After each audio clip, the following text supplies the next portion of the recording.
ಅವರು ರಾಯರು ಬಂದರು ಮಾವನ ಮನೆಗೆ ರಾತ್ರಿಯಾಗಿತ್ತು, ಹುಣ್ಣಿಮೆ ಅರಸಿದ ಬಾನಿನ ನಡುವೆ ಚಂದಿರ ಬಂದಿತ್ತು, ತುಂಬಿದ ಚಂದಿರ ಬಂದಿತ್ತು ಎಂಬ ಕವನದ ಮೂಲಕ ನಮ್ಮೆಲ್ಲರಿಗೂ ಚಿರಪರಿಚಿತರಾದಂತಹ ಕೆ.ಎಸ್. ನರಸಿಂಹಸ್ವಾಮಿಯವರು. ಅಷ್ಟೇ ಅಲ್ಲದೆ ಮಲ್ಲಿಗೆಯ ಕವಿ ಎಂದೇ ಪ್ರಖ್ಯಾತರಾದವರು. ಶೃಂಗಾರ ಕವಿ, ಒಲವಿನ ಕವಿ ಎಂದು ಪ್ರಸಿದ್ಧರಿವರು. ಜೊತೆಗೆ ಆಧುನಿಕ ಕನ್ನಡ ಸಾಹಿತ್ಯದ ಅದ್ವಾರ್ಯ ಎಂದು ಹೆಸರಾಗಿದ್ದಾರೆ. ಕೆ.ಎಸ್. ನರಸಿಂಹಸ್ವಾಮಿಯವರು 26 ಜನವರಿ 1915 ಮಂಡ್ಯ ಜಿಲ್ಲೆಯ ಕೃಷ್ಣರಾಜಪೇಟೆ ತಾಲೂಕಿನ ಕಿಕ್ಕೇರಿ ಗ್ರಾಮದಲ್ಲಿ ಜನಿಸುತ್ತಾರೆ. ಇವರ ತಂದೆ ಸುಬ್ಬರಾಯರು, ತಾಯಿ ಹೊಸಹೊಳಲು ನಾಗಮ್ಮ. ಇವರ ಪೂರ್ಣ ಹೆಸರು ಕಿಕ್ಕೇರಿ ಸುಬ್ಬರಾಯ ನರಸಿಂಹಸ್ವಾಮಿ. 1934 ಬೆಂಗಳೂರಿನ ಸೆಂಟ್ರಲ್ ಕಾಲೇಜಿನಿಂದ ಜೂನಿಯರ್ BA ಪಾಸಾದಂತ ಇವರು 1937 ಸರ್ಕಾರಿ ನೌಕರಿಯನ್ನ ಸೇರಿ ಮೈಸೂರಿನ ನಂಜನಗೂಡು, ಬೆಂಗಳೂರುಗಳಲ್ಲಿ ಸೇವೆಯನ್ನು ಸಲ್ಲಿಸುತ್ತಾರೆ. ಇವರ ಪ್ರಾಥಮಿಕ ಮತ್ತು ಮಾಧ್ಯಮಿಕ ವಿದ್ಯಾಭ್ಯಾಸವನ್ನ ಮೈಸೂರಿನಲ್ಲಿ ಪೂರೈಸಿದರು. ಪ್ರೌಢ ಶಿಕ್ಷಣವನ್ನು ಮೈಸೂರಿನ ಮಹಾರಾಜ ಕಾಲೇಜಿನಿಂದ ಪಡೆದುಕೊಳ್ಳುತ್ತಾರೆ. 1933 ಮೈಸೂರಿನ ಇಂಟರ್ಮೀಡಿಯೇಟ್ ಕಾಲೇಜಿನಿಂದ ISC ಇಂಜಿನಿಯರಿಂಗ್ ಅನ್ನು ಮುಗಿಸುತ್ತಾರೆ. 1934 ಬೆಂಗಳೂರಿನ ಸೆಂಟ್ರಲ್ ಕಾಲೇಜಿನಿಂದ ಜೂನಿಯರ್ BA ಪಾಸಾದಂತ ಇವರು 1937 ಸರ್ಕಾರಿ ನೌಕರಿಯನ್ನ ಸೇರಿ ಮೈಸೂರಿನ ನಂಜನಗೂಡು, ಬೆಂಗಳೂರುಗಳಲ್ಲಿ ಸೇವೆಯನ್ನು ಸಲ್ಲಿಸುತ್ತಾರೆ. 1936 ವೆಂಕಮ್ಮನವರೊಂದಿಗೆ ವಿವಾಹವಾದಂತಹ ಕೆ.ಎಸ್. ನರಸಿಂಹಸ್ವಾಮಿಯವರಿಗೆ 4 ಗಂಡು ಮಕ್ಕಳು, 4 ಹೆಣ್ಣು ಮಕ್ಕಳು. ಜೀವನದ ಉದ್ದಕ್ಕೂ ಆರ್ಥಿಕ ಕ್ಲೇಶ, ಸಾಂಸಾರಿಕ ತಾಪತ್ರಯಗಳಲ್ಲಿ ಬದುಕನ್ನು ತೇಯುತ್ತಾ ಬಂದರೂ ಅದರ ಚೆಲುವನ್ನು ತೆರೆದು ತೋರುತ್ತಾ ಜೀವನಮುಖಿಯಾದ ಕಾವ್ಯವನ್ನು ತಮ್ಮ ವೈಯಕ್ತಿಕ ಜೀವನದ ನೆಲೆಯಿಂದಲೇ ಎತ್ತಿಕೊಡುತ್ತಾ ಹೋದದ್ದು ಈ ಕವಿಯ ವಿಶಿಷ್ಟ. ಸೀತಾ ಶರ್ಮರು ನಡೆಸುತ್ತಿದ್ದಂತಹ ವಿಶ್ವ ಕರ್ನಾಟಕ ಪತ್ರಿಕೆಯ ಸಂಪಾದಕರಾಗಿ ಕಾರ್ಯನಿರ್ವಹಿಸಿದರು. ರಾಜ್ಯ ಸಾಹಿತ್ಯ ಅಕಾಡೆಮಿಯ ಸಾಹಿತ್ಯಾಧಿಕಾರಿಯಾಗಿಯೂ ಕಾರ್ಯನಿರ್ವಹಿಸುತ್ತಾರೆ. 3 ಫೆಬ್ರವರಿ 2003 ನಿಧನರಾಗುತ್ತಾರೆ. ಜನಪದ ಕಾವ್ಯ ಮತ್ತು ಪಾಶ್ಚಾತ್ಯರ ಪ್ರೇಮ ಕಾವ್ಯದ ಸತ್ವವನ್ನು ತಮ್ಮ ಮೈಸೂರು ಮಲ್ಲಿಗೆಯಲ್ಲಿ ತುಂಬಿ ಅವರ ಮೂಲಕ ಕನ್ನಡ ಕಾವ್ಯವನ್ನು ಮನಗಳಲ್ಲಿ ನಿಲ್ಲಿಸಿ ಜನಸಾಮಾನ್ಯನನ್ನು ಕನ್ನಡ ಕಾವ್ಯವನ್ನು ಮೆಲುಕು ಹಾಕುವಂತೆ ಮಾಡಿದ ಜನಪ್ರಿಯ ಕವಿ ಕೆ.ಎಸ್. ನರಸಿಂಹಸ್ವಾಮಿಯವರು. ಇವರ ಪ್ರಮುಖ ಕವನ ಸಂಕಲನಗಳನ್ನು ನೋಡುವುದಾದರೆ ಮೈಸೂರು ಮಲ್ಲಿಗೆ, ಐರಾವತ, ದೀಪದ ಮಲ್ಲಿಗೆ, ಉಂಗುರ, ಇರುವಂತಿಗೆ, ಶೀಲಲತೆ, ಮನೆಯಿಂದ ಮನೆಗೆ, ತೆರೆದ ಬಾಗಿಲು, ನವಪಲ್ಲವ, ದುಂಡು ಮಲ್ಲಿಗೆ, ನವಿಲದನಿ, ಸಂಜೆ ಹಾಡು, ಕೈಮರದ ನೆರಳಲ್ಲಿ, ಎದೆತುಂಬ ನಕ್ಷತ್ರ, ಮೌನದಲ್ಲಿ ಮಾತ ಹುಡುಕುತ್ತಾ, ದೀಪ ಸಾಲಿನ ನಡುವೆ, ಹಾಡು ಹಸೆ, ರಾಬರ್ಟ್ ಬರ್ನ್ಸ್ ಕವಿಯ ಕೆಲವು ಪ್ರೇಮ ಗೀತಗಳು, ಕೆಲವು ಚೀನಿ ಕವನಗಳು ಇವರ ಪ್ರಮುಖ ಕವನ ಸಂಕಲನಗಳಾಗಿವೆ. ಕೆ.ಎಸ್. ನರಸಿಂಹಸ್ವಾಮಿಯವರು ಹಲವಾರು ಕವನಗಳನ್ನು ರಚಿಸಿದ್ದು ಅವುಗಳಲ್ಲಿ ಪ್ರಮುಖ ಕವನಗಳು ಈ ರೀತಿ ಇವೆ. ನವಿಲೂರ ಮನೆಯಿಂದ ನುಡಿಯೊಂದ ತಂದೆಯನ್ನು ಬಳೆಯ ತೊಡಿಸುವುದಿಲ್ಲ ನಿಮಗೆ ಬಳೆಗಾರ ರಾಯರು ಬಂದರು ಮಾವನ ಮನೆಗೆ ರಾತ್ರಿಯಾಗಿತ್ತು, ಹುಣ್ಣಿಮೆ ಹರಸಿದ ಬಾನಿನ ನಡುವೆ ಚಂದಿರ ಬಂದಿತ್ತು, ತುಂಬಿದ ಚಂದಿರ ಬಂದಿತ್ತು. 20ನೇ ಶತಮಾನದ ಕನ್ನಡ ಕಾವ್ಯ ಸಂದರ್ಭದಲ್ಲಿ ಕೆ.ಎಸ್. ನರಸಿಂಹಸ್ವಾಮಿ ಅವರದು ಬಹುಮುಖ್ಯ ಹೆಸರು. 1943 ಇವರ ಮೊದಲ ಕವಿತಾ ಸಂಗ್ರಹವಾದ ಮೈಸೂರು ಮಲ್ಲಿಗೆ ಪ್ರಕಟವಾಗುತ್ತದೆ. ಈಗಾಗಲೇ 18 ಮುದ್ರಣವನ್ನು ಕಂಡಿರುವಂತಹ ಈ ಕೃತಿಯ ಜನಪ್ರಿಯತೆಯನ್ನು ಮೀರಿಸುವಂತಹ ಇನ್ನೊಂದು ಕಾವ್ಯಕೃತಿ ಪ್ರಾಯಶಃ ಕನ್ನಡದಲ್ಲಿ ಇಲ್ಲ. ಮೈಸೂರು ಮಲ್ಲಿಗೆಯಿಂದ ಇತ್ತೀಚಿನ ನವಪಲ್ಲವದವರೆಗೆ ಕೆ.ಎಸ್. ನರಸಿಂಹಸ್ವಾಮಿಯವರು ನಡೆದು ಬಂದಿರುವಂತಹ ಆದಿ ಮಹತ್ವದ ಅನೇಕ ತಿರುವುಗಳನ್ನು ಕಂಡಿರುವಂಥದ್ದು. ಕೆ.ಎಸ್. ನರಸಿಂಹಸ್ವಾಮಿಯವರು ತಮ್ಮ ಕವನಗಳ ಕುರಿತು ತಾವೇ ಹೇಳಿಕೊಂಡಿರುವ ಹಾಗೆ, ನಾನು ಬರೆದ ಕವಿತೆಗಳು ಪ್ರೇಮ ಕವಿತೆಗಳಲ್ಲ, ದಾಂಪತ್ಯ ಕವಿತೆಗಳೆಂದು ಹೇಳಿರುವ ರೀತಿ ಮೈಸೂರು ಮಲ್ಲಿಗೆಯಲ್ಲಿರುವಂತಹ ಬಹುಮಟ್ಟಿನ ಕವನಗಳು ಮದುವೆಯಾದ ತರುಣದಲ್ಲಿಯ ಸರಸ ಸನ್ನಿವೇಶಗಳನ್ನು, ನವದಂಪತಿಗಳ ಪ್ರೇಮ ಜೀವನದ ಬೆಡಗನ್ನು ಕುರಿತಾದಂಥದ್ದು.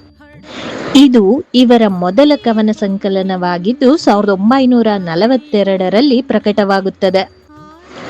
ಈ ಕವನಗಳ ಮೇಲೆ ತೀನಂ ಶ್ರೀಯವರ ಒಲುಮೆ ಕವನಗಳ ಪ್ರಭಾವವಿದೆ. ಈ ಸಂಕಲನದಲ್ಲಿ ಅಳ್ಳಿಯ ಚೆಲುವೆಗೆ, ಶಾನುಭೋಗರ ಮಗಳು, ಗೃಹಲಕ್ಷ್ಮಿ, ಬಾನನ್ನ ಶಾರದೆ, ಒಬ್ಬಳೇ ಮಗಳು, ಬಳೆಗಾರನ ಹಾಡು, ಮಾವನ ಮನೆಯಲ್ಲಿ, ರಾಯರು ಬಂದರು ಮೊದಲಾದ ಕವನಗಳನ್ನು ಒಳಗೊಂಡಿರುವಂಥದ್ದು. ಈ ಕವನ ಸಂಕಲನವನ್ನು ಕುರಿತು ಡಿ.ಎಲ್. ನರಸಿಂಹಾಚಾರ್ಯರು ಕನ್ನಡ ನೆಲದಲ್ಲಿ ಬಿತ್ತಿ ಬೆಳೆದ ಹೂದೋಟ ಎಂದಿದ್ದಾರೆ. ಬೇಂದ್ರೆಯವರು ಕಸ್ತೂರಿ ನೆಲದಲ್ಲಿ ಮೂಡಿದ ಕಾಮನ ಬಿಲ್ಲು ಎಂದು ಪ್ರಶಂಸಿಸಿದ್ದಾರೆ. ಈ ಮೈಸೂರು ಮಲ್ಲಿಗೆ ಅನ್ನುವಂತಹ ಕವನ ಸಂಕಲನಕ್ಕೆ ಡಿ.ವಿ.ಜಿಯವರು ಮುನ್ನುಡಿಯನ್ನು ಬರೆದಿರುವಂತದ್ದು ವಿಶೇಷತೆಯಾಗಿದೆ. ಇವರ ದೀಪದ ಮಲ್ಲಿ ಅನ್ನುವಂತಹ ಕವನ ಸಂಕಲನ 1947ರಲ್ಲಿ ಪ್ರಕಟಗೊಳ್ಳುತ್ತದೆ. ಈ ಸಂಕಲನದಲ್ಲಿ ಕವಿ ಮತ್ತು ಕಾವ್ಯ, ನನ್ನ ಹಿಡಿಯೊಳಗಿತ್ತು ನಿನ್ನ ಬೆರಳು, ನೀವಲ್ಲವೇ, ಗಂಡ ಹೆಂಡತಿ, ಹೆಂಡತಿಯೊಬ್ಬಳು ಮನೆಯೊಳಗಿದ್ದರೆ, ನೀ ಬರುವ ದಾರಿಯಲ್ಲಿ, ಅಂತಿಂತ ಹೆಣ್ಣು ನೀನಲ್ಲ, ಮನೆಗೆ ಬಂದ ಹೆಣ್ಣು, ಅನ್ನಪೂರ್ಣೆಗೆ, ಮೇಲು ಕೀಳು, ಸಂಬಳದ ಸಂಜೆ, ನಿನ್ನ ಸಂಸಾರ ಇದು, ಹೀಗಾಯಿತು, ಇನ್ನು ಮೊದಲಾದ ಕವನಗಳನ್ನು ನಾವು ನೋಡಬಹುದು.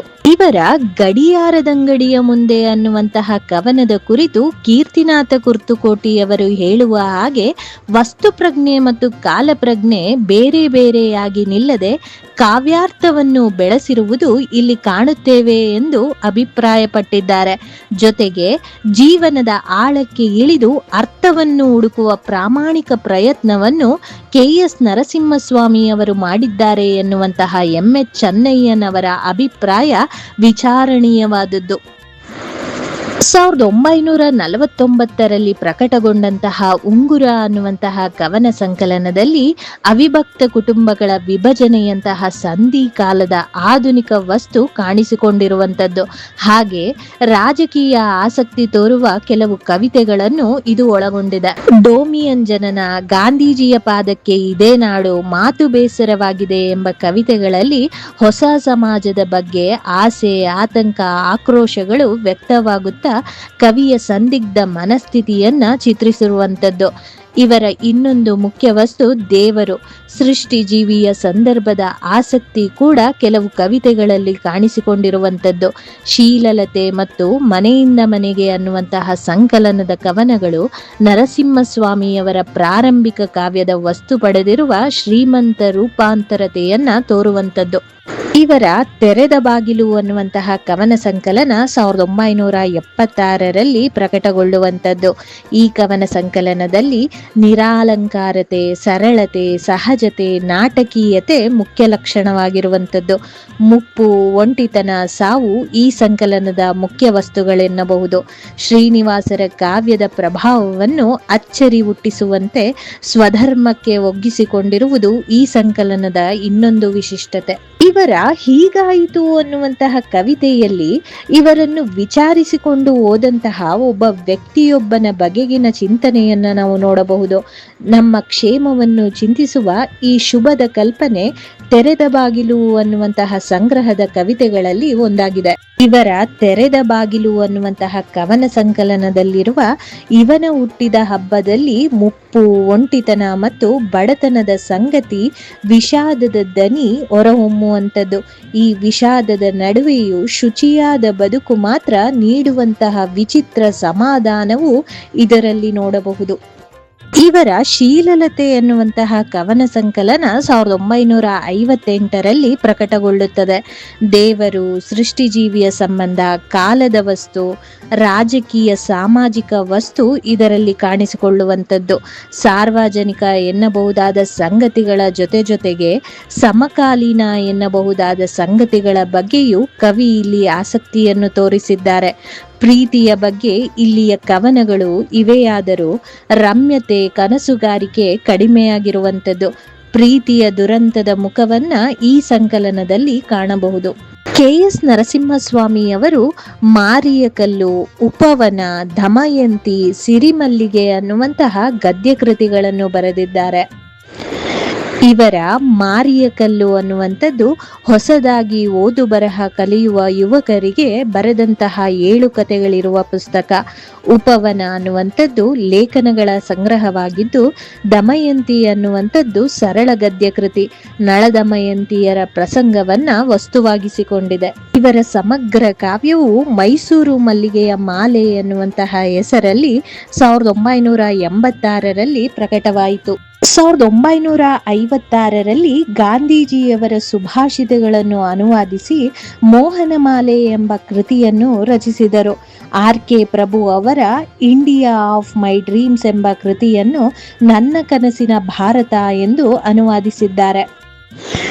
ನೆಹರು ಅವರ ಪತ್ರಗಳನ್ನು SR ರಾಮಸ್ವಾಮಿ ಅವರೊಂದಿಗೆ ಸೇರಿ ಕನ್ನಡಕ್ಕೆ ಅನುವಾದಿಸುತ್ತಾರೆ.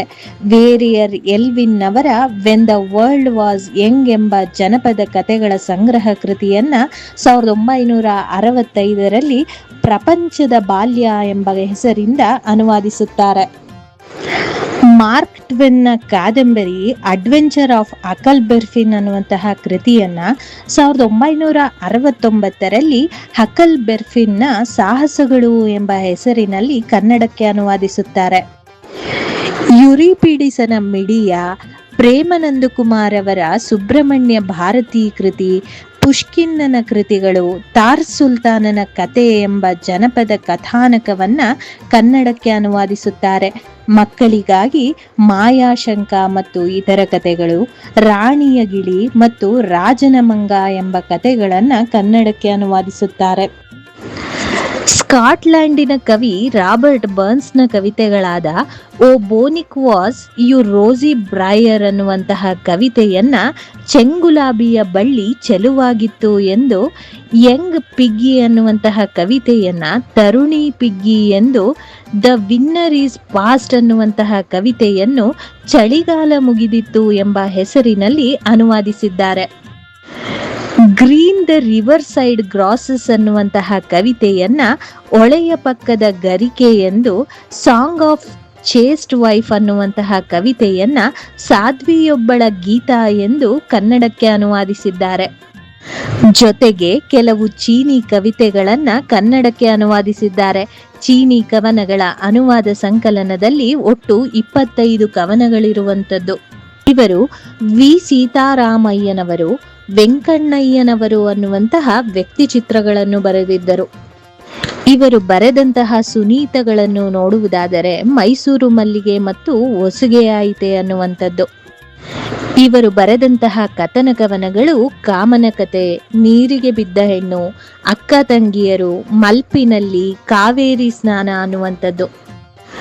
ಡೋಮಿಯನ್ ಜನನ ಅನ್ನುವಂಥದ್ದು ಇವರು ಬರೆದಂತಹ ಪ್ರಮುಖ ಪ್ರಘಾತವಾಗಿದ್ದು, ಥಾಮ್ಸನ್ ಕವಿಯ ರೋಲ್ ಬ್ರಿಟಾನಿಯಾ ಅನ್ನುವಂತಹ ಕವನದ ರೂಪಾಂತರವಾಗಿರುವಂಥದ್ದು. KS ನರಸಿಂಹಸ್ವಾಮಿಯವರ ಮೈಸೂರು ಮಲ್ಲಿಗೆ ಕವನ ಸಂಕಲನಕ್ಕೆ 1943ರಲ್ಲಿ ದೇವರಾಜ್ ಬಹದ್ದೂರ್ ಬಹುಮಾನ, ಶೀಲಲತೆ ಸಂಕಲನಕ್ಕೆ 1957ರಲ್ಲಿ ಮೈಸೂರು ರಾಜ್ಯದ ಸಂಸ್ಕೃತಿ ಇಲಾಖೆಯ ಬಹುಮಾನ, ತೆರೆದ ಬಾಗಿಲು ಅನ್ನುವಂತಹ ಕವನ ಸಂಕಲನಕ್ಕೆ 1977ರಲ್ಲಿ ಕೇಂದ್ರ ಸಾಹಿತ್ಯ ಅಕಾಡೆಮಿ ಪ್ರಶಸ್ತಿ, ಮಲ್ಲಿಗೆಯ ಮಾಲೆ ಸಮಗ್ರ ಕವನ ಸಂಕಲನಕ್ಕೆ ಕೇರಳದ ಕವಿಕುಮಾರ್ ಆಶಾನ್ ಪ್ರಶಸ್ತಿ, ಡುಂಡು ಮಲ್ಲಿಗೆ ಕವನ ಸಂಕಲನಕ್ಕೆ 1995ರಲ್ಲಿ ಪಂಪ ಪ್ರಶಸ್ತಿ ಲಭಿಸಿರುವಂಥದ್ದು.